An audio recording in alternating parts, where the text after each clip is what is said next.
Sa punto pong ito, pag-usapan naman natin ang mga pinakabagong update patungkol sa mga programa ng administrasyon ni Pangulong Ferdinand R. Marcos Jr.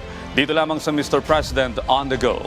Una nga po dyan mga kababayan, maganda ang pasok ng 2025 para sa lahat ng kawani ng gobyerno matapos pong aprubahan ni Department of Budget and Management Secretary Amenang Pangandaman ang implementing rules and regulations para sa medical allowance ng mga kwalipikadong kawani ng gobyerno simula ngayong taon.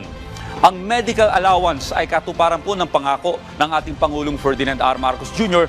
noong kanyang ikatlong State of the Nation Address at pagpapalabas ng Executive Order No. 64 para sa taunang pangkalusugang benepisyo na hindi hihigit pa sa 7,000 pesos.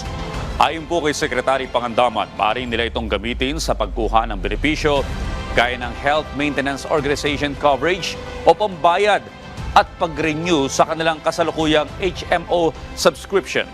Saklaw ng naturang benepisyo ang lahat ng government employees, regular, casual, contractual, appointive, elective, full-time o maging part-time na nagtatrabaho sa mga ahensya ng gobyerno, state, universities and colleges, mga government-owned and controlled corporations na hindi saklaw ng Republic Act 10149 at Executive Order 150-2021.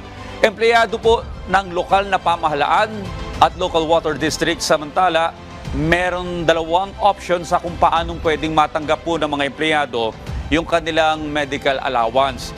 Ito po yung HMO type coverage, direktang inilalaan ng ahensya o organisasyon ng empleyado. Ito naman po yung pangalawa, cash grant para sa mga nais kumuha ng sariling HMO o mag-renew ng kasalukuyang coverage.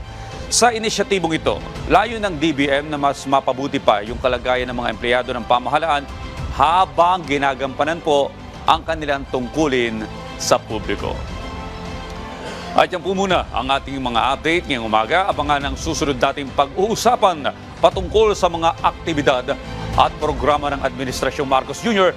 dito lamang sa Mr. President on the Go.